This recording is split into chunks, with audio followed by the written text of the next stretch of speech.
প্রায় 2 সপ্তাহেও গ্রেপ্তার হয়নি আশুলিয়ায় ছিনতাইয়ের কবলে পড়া গৃহবধূ ববিতার হত্যার সাথে জড়িত মূল অপরাধীরা। স্বজনরা বলছেন পুলিশ দুজনকে গ্রেপ্তার করলেও একজন এই ঘটনার সাথে জড়িতই না। তাদের অভিযোগ পুলিশ গ্রেপ্তারের নাটক সাজিয়ে সময় পার করছে। এদিকে ববিতার মৃত্যুর রেশ না কাটতেই এবার তার মামাতো ভাইকে কুপিয়ে আহত করেছে ছিনতাইকারীরা। আশরাফ সিজারের তথ্য ছবিতে প্রতিবেদন। 3 বছরের শিশু নুসরাত জানেই না তার মা আর নেই, তাই সারাক্ষণ খুঁজতে থাকে মা ববিতা আক্তারকে। আর তাকে উত্তর দিতে গিয়ে বিষণ্ণ হয়ে পড়েন ববিতার স্বজনরা। একসময় ববিতার কথায় মেতে থাকা স্বজনরা এখন শোকে কাতর। তাদের অভিযোগ 2 সপ্তাহেও মূল ছিনতাইকারী ধরা পড়েনি। ছিনতাইয়ের 1, 2, 3 ঢাকায় জমি জিতে নিন 100% ক্যাশব্যাক সহ 20 কোটি টাকার পুরস্কার। তার সময় ববিতার পাশে থাকা তার ছেলে বলছেন, পুলিশ যে দুজনকে ধরেছে তাদের একজন ছিনতাইয়ে জড়িত ছিল না। সে না, তার কারণ তার ফিটনেসটা একদম চিকন, আর যে করছে তার বডি ফিটনেস একটু ভালো ছিল, স্বাস্থ্য ছিল একটু লম্বাও ছিল, হালকা পাতলা।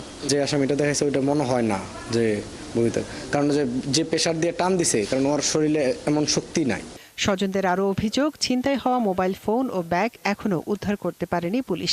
মূল অপরাধীদের না ধরে পুলিশ সময় পার করছে। এই যে ধরলো, তাহলে আমার এই যে ব্যাগ কোথায়, আমাদের মোবাইল কোথায়, মোবাইলেরই কোথায়, এগুলো কোথায়?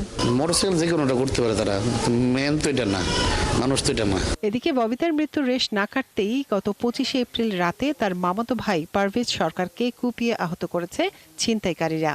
একের পর এক ছিনতাইয়ের ঘটনা ঘটলেও পুলিশের ভূমিকায় ক্ষুব্ধ তারা। যে গাড়িতে কি আছে বের কর, আমি বলছি আমার গাড়িতে কিছু নাই, তখনই ওরা চাইনিজ চাকু এখন কিছু চাপাতি নিয়ে আমাকে এলোপাতালি কোবানো শুরু করে। তারা কেন খবর নেয় না, তারা কেন খোঁজ খবর নিতেছে না, এই যে একের পর এক হইতেছে, কেন খোঁজ খবর নিচ্ছে না তারা? আশুলিয়া থানার পুলিশে কোনো দায়িত্ব পালন করে না বাজান, বুঝছেন?